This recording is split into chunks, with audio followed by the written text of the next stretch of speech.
Good morning, students. Welcome you all in the Bansal Tax and Commerce classes. So, we were doing dissolution of a partnership firm. This class is in continuation of the previous class on the topic on the chapter that is dissolution of a partnership firm. So, dear students, in the previous classes, we have gone through the basic terminologies, basic rules regarding the same topic, and we have gone through the realization account partners, loan account partners, capital account and cash account. So today we will go in detail about all the rules regarding realization account and other accounts as well.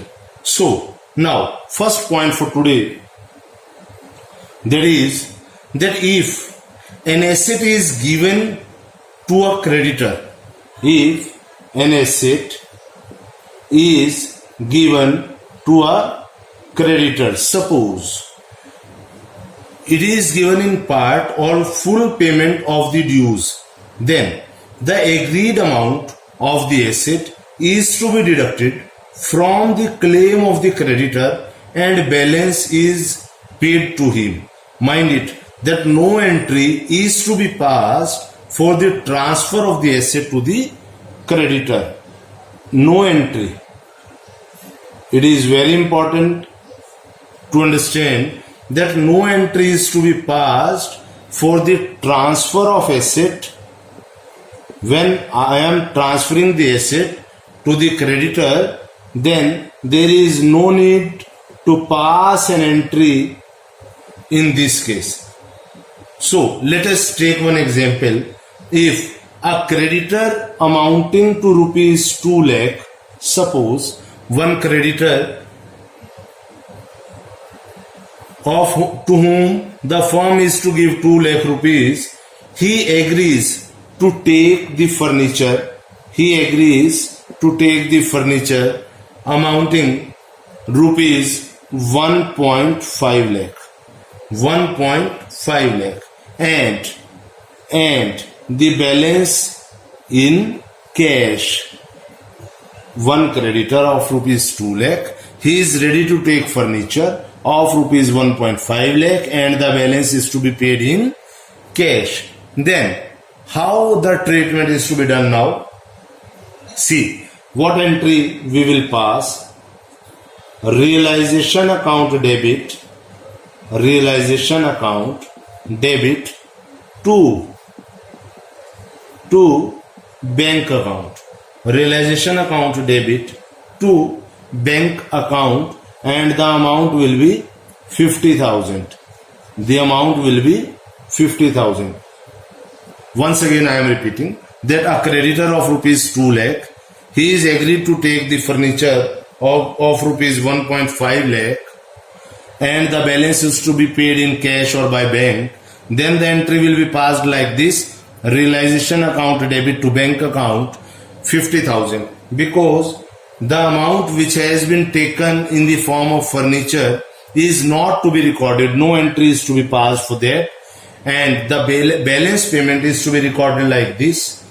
And one very important point relating to this topic, that if there is no information is given in the question about the realization of the asset, then it means that asset has not realized any amount. जब हमारे पास कोई information given नहीं होती तब हम ये मानते हैं कि एसेट ने कोई भी अमाउंट रियलाइज नहीं किया है. तो एक ये पॉइंट बहुत इंपॉर्टेंट जो नॉर्मली स्टूडेंट्स को एग्जाम टाइम में परेशान करता है, ये पॉइंट आपको ध्यान में रखना है. उसके बाद आइए दूसरे पॉइंट को समझते हैं. बहुत इंपॉर्टेंट पॉइंट है, हम सभी ध्यान से देखेंगे इसको. When expenses of the realization are paid by a partner on behalf of the firm, उस केस में आप क्या एंट्री पास करेंगे? realization account debit realization account debit to partners capital account. ये किस केस में एंट्री पास हुई? जब एक्सपेंसेस, रियलाइजेशन के एक्सपेंसेस पेड बाय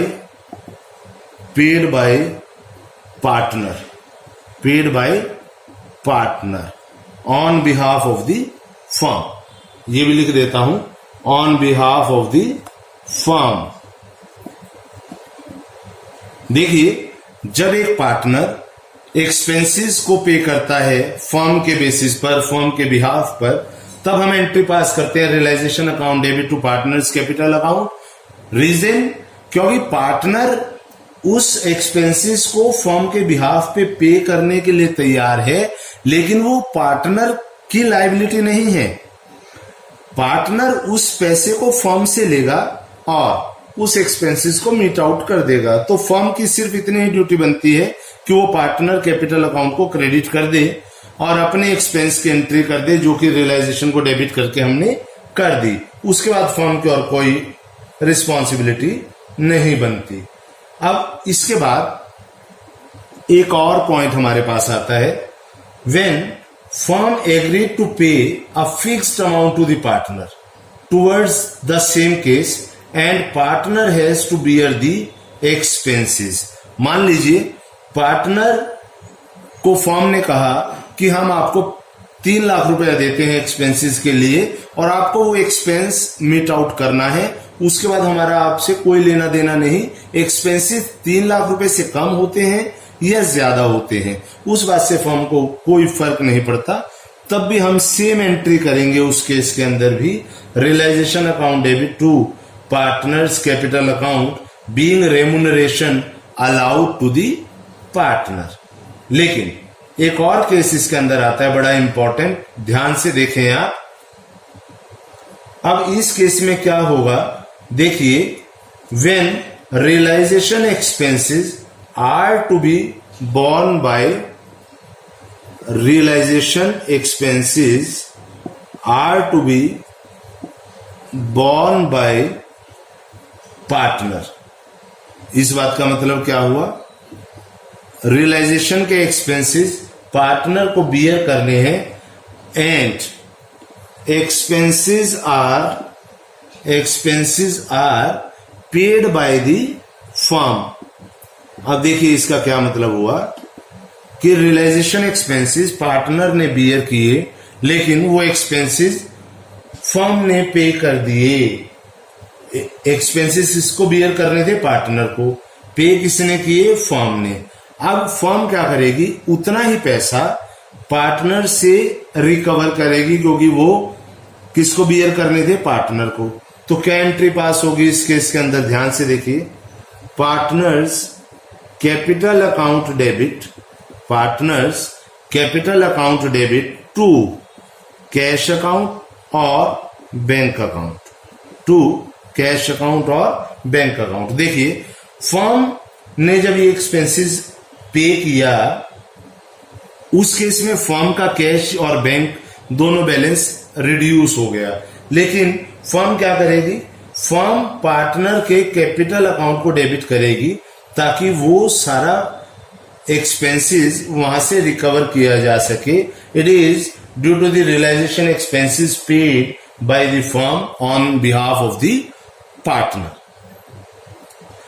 बहुत इंपॉर्टेंट टॉपिक जो नॉर्मली स्टूडेंट्स गलती कर जाते हैं जिसके अंदर। और एक बात कि अगर आपको एक्सपेंसेस किसने बियर किए और पे किसने किए इसके बारे में कुछ नहीं कहा तो आप कोई एंट्री भी पास नहीं करेंगे। It means that no entry needs to be passed if expenses are to be borne and paid by the partner out of his personal pocket. मतलब उसको खुद ही बियर करना है, खुद ही उसने पे करना है, तो फर्म को उस बात से कोई फर्क नहीं पड़ता, फर्म उसके लिए कोई एंट्री पास नहीं करेगी। और उसके बाद लास्ट में एक बात आती है कि अगर आपको रियलाइजेशन एक्सपेंसेस के बारे में कुछ भी नहीं कहा तो आप ये एज्यूम करेंगे कि फर्म ने वो रियलाइजेशन के एक्सपेंस खुद बियर कर लिए हैं। आप क्या एज्यूम करेंगे कि उस केस में फर्म ने सारे एक्सपेंसेस खुद ही मेट आउट कर लिए हैं, खुद ही बियर कर लिए हैं। तो ये बहुत इंपॉर्टेंट टॉपिक हमने अभी कवर किया। तो आइए देखते हैं इस टॉपिक को एग्जाम्पल के साथ और समझने की कोशिश करेंगे कि किस केस में हम कौन सी एंट्री पास करने वाले हैं। देखिए, फर्स्ट केस हम लेते हैं कि मान लीजिए रियलाइजेशन एक्सपेंस हुए हमारे 10,000 के। सपोज 10,000 के हुए तो कुछ नहीं कहा, तो हम ये मानेंगे कि ये फर्म ने किया होगा। तो हम एंट्री क्या पास करेंगे, realization account debit to bank account 10,000 will be posted into the both sides. अब मान लीजिए सेकंड केस मेरे पास आता है, सेकंड केस के रियलाइजेशन एक्सपेंस तो 10,000 के हैं, but these have been paid by the partner, let us suppose X ने पे कर दिया है। तो एक्स ने पे किया, इट मीन्स और कोई इंफॉर्मेशन नहीं है, तो इट मीन्स उसने फर्म के बिहाफ पर पे किया होगा। तो मैं यहां एंट्री क्या पास करूंगा, realization account debited to X capital account the same amount, suppose it is 10,000। First case में रियलाइजेशन का एक्सपेंस 10,000 हुआ, हमने एंट्री पास कर दी, फर्म ने एक्सपेंस किया है। दूसरे केस में एक्सपेंसेस एक्स ने किया है, एक्स को मैंने फर्म का पार्टनर माना, तो उसको मैंने क्रेडिट कर दिया और वो पेमेंट फर्म के बिहाफ पे उसने कर दी है। अब मान लीजिए इसी केस को थोड़ा सा और आगे बढ़ाते हैं कि रियलाइजेशन के एक्सपेंस 10,000 थे, but expenses paid by the firm on behalf of a partner x. अब एक्स के बिहाफ पर फर्म ने पे कर दिया है, तो फर्म का बैंक बैलेंस तो घट गया है, इसलिए उसको तो हम क्रेडिट कर देंगे 10,000 से, और एक्स से मुझे ये पैसा अब रिकवर करना है, तो आप एंट्री पास करेंगे X capital account debit 10,000 to bank account 10,000। अब आइए आगे और पॉइंट लेते हैं और इसको थोड़ा सा और कॉम्प्लिकेटेड वे में समझते हैं। मान लीजिए रियलाइजेशन एक्सपेंसेस 10,000 के थे और ये खर्चा फर्म ने पे कर दिया है, लेकिन एक्स जो पार्टनर है उसको ये एक्सपेंसेस बियर करने थे। फर्म ने पे कर दिया है लेकिन उसको बियर करने थे, तो हम क्या करेंगे, उस केस में भी हम सेम एंट्री पास करेंगे, X capital account debit to bank account. तो ये कुछ एग्जाम्पल्स हमने लिए इस केस से रिलेटेड। आइए आगे बढ़ते हैं और कुछ और जरूरी टॉपिक, कुछ और जरूरी पॉइंट्स को हम डिस्कस करेंगे इसी चैप्टर के अंदर। अब हम बात करते हैं पार्टनर लोन अकाउंट के बारे में, जो मैंने आपको लास्ट वीडियो में बताया था कि मान लीजिए पार्टनर ने लोन दिया है फर्म को, तो उस केस में हम कैपिटल अकाउंट बनाने से पहले पार्टनर का लोन अकाउंट बनाते हैं और उस लोन की पेमेंट करते हैं। लेकिन अब एक बात इसके अंदर बहुत ध्यान से देखने की है, कुछ बातें रूल इसके अंदर भी ऐसे हैं जो आपको हमेशा ही ध्यान रखने होंगे, ताकि क्योंकि अगर आपने यहां पर गलती कर दी तो आपका इंपैक्ट आगे भी आने वाला है, मार्क्स वहां पर डिडक्ट हो जाएंगे। तो चलिए आगे देखते हैं। मान लीजिए loan has been taken from the partner, particular partner से लोन लिया, तो वो लोन जब पार्टनर से लिया है फ्रॉम पार्टनर, उस केस में क्या होगा, ये मैंने आपको कहा कि उस केस में आप उसकी पेमेंट कर देंगे, यानी कैश और बैंक से गो थ्रू होगा, अफेक्ट होगा कैश और बैंक अकाउंट। लेकिन कई बार क्या होता है कुछ कुछ केसेस में कि लोन पार्टनर को दिया जाता है, यानी टू पार्टनर, यानी not from partner, it is loan given to a partner, वो कहां पर ट्रांसफर हो जाएगा, उस केस में उसके कैपिटल अकाउंट में ट्रांसफर हो जाएगा। मान लीजिए मैं एक पार्टनर हूं और मुझे फर्म ने 2 लाख रुपया दे दिया है, then that amount of ₹2 lakh has to be transferred, has to be debited to my capital account. Very important point. So by moving further और बात को देखते हैं। एक बात आपके सामने आएगी जो आपको बहुत ध्यान रखना है कि अगर क्वेश्चन में आपको कुछ नहीं कहा कि आउटसाइड लायबिलिटीज जितनी भी हैं वो पे कर दी है या नहीं की, अगर इसके बारे में आपको कोई इंफॉर्मेशन नहीं है, no information about outside liabilities, अगर कोई इंफॉर्मेशन इससे रिलेटेड आपके पास नहीं गिवन, तो आप क्या एज्यूम करेंगे, that these liabilities have been paid in full, और आप उस लायबिलिटी को पे ऑफ कर देंगे। मैंने आपको बताया था कि रियलाइजेशन अकाउंट के क्रेडिट में लायबिलिटी को ट्रांसफर किया जाता है और रियलाइजेशन के डेबिट में उसकी पेमेंट कर दी जाती है, तो आपको उस बात का ध्यान रखना होगा। क्वेश्चन में अगर नहीं दिया, कोई इंफॉर्मेशन नहीं है, तो आप आउटसाइड लायबिलिटी की पेमेंट कर देंगे, फुल अमाउंट उसका डेबिट साइड में आ जाएगा। उसके बाद बहुत इंपॉर्टेंट पॉइंट और मैं आपको बताने जा रहा हूं। देखिए, एक बात आती है investment fluctuation fund. Investment fluctuation fund, हम क्या करते हैं, इस इन्वेस्टमेंट फ्लक्चुएशन फंड को रियलाइजेशन अकाउंट के अंदर ट्रांसफर कर देते हैं। इसको ट्रांसफर कर देते हैं कब ट्रांसफर करेंगे, जब आपके पास इन्वेस्टमेंट्स गिवन होंगी।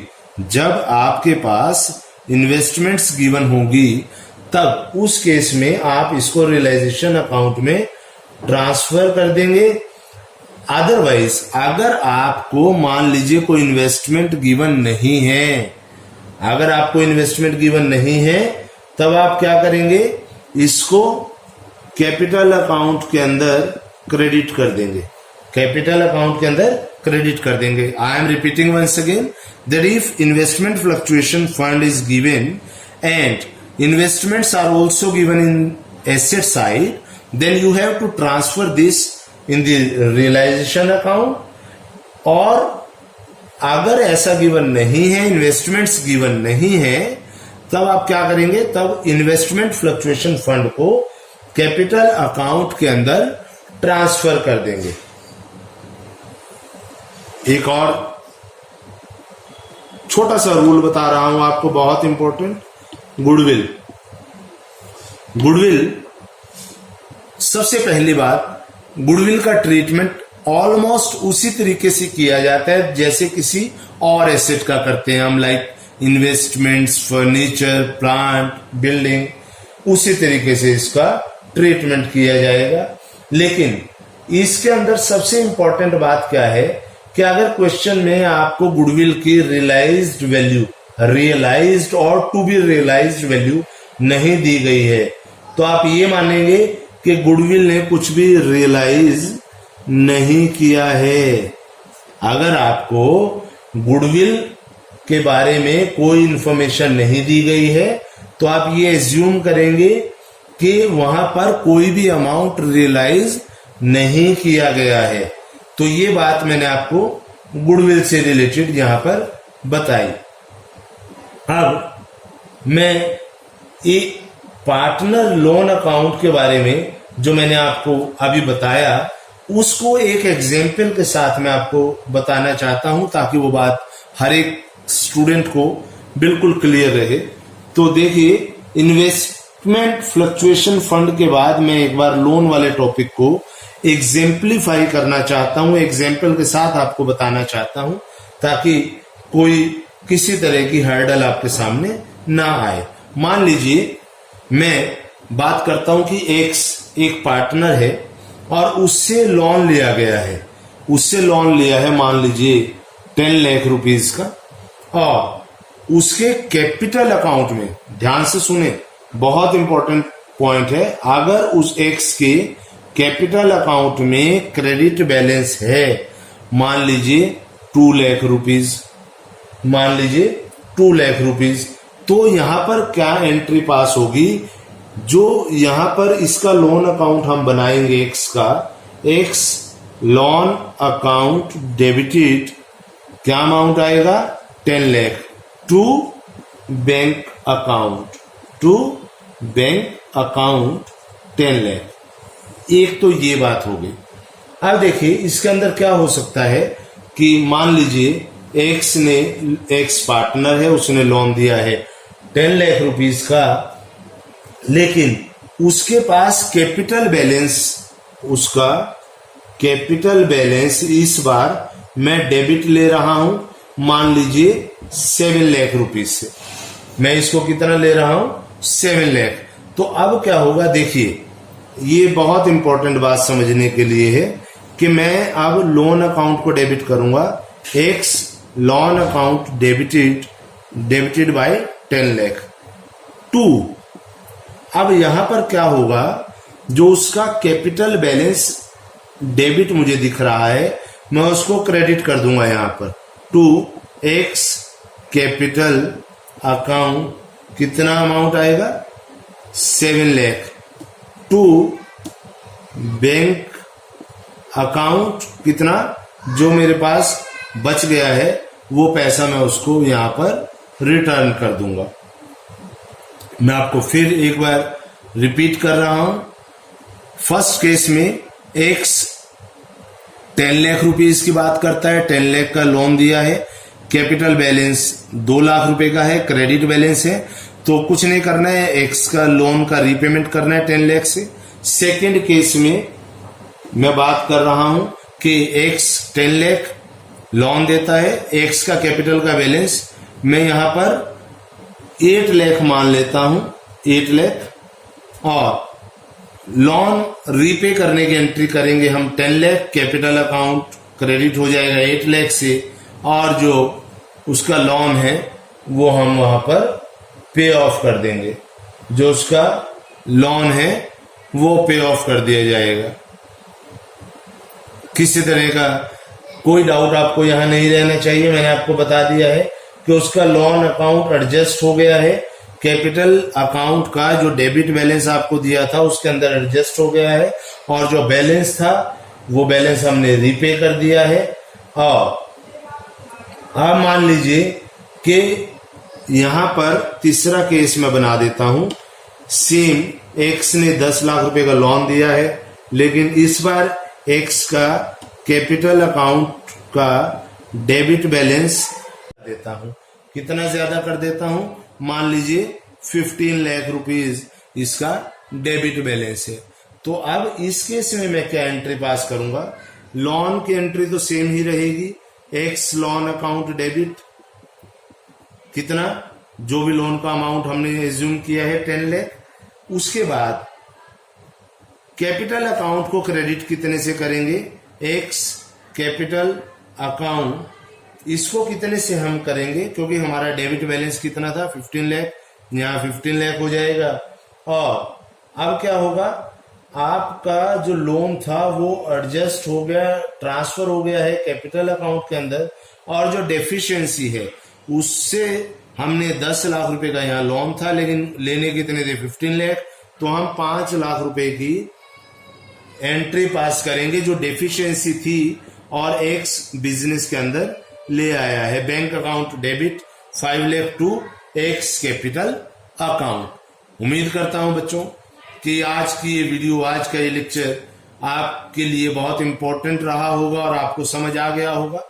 आज कोशिश की है मैंने dissolution of a partnership firm के जो छोटे छोटे बहुत इंपॉर्टेंट रूल हैं जो न्यूमेरिकल्स को गलत करते हैं उनको बताया और एग्जेम्पलीफाई किया। नेक्स्ट वीडियो के अंदर और छोटी छोटी बड़ी इंपॉर्टेंट बातों को, रूल्स को हम डिस्कस भी करने वाले हैं और उनका एग्जेम्पलीफाई भी करने वाले हैं।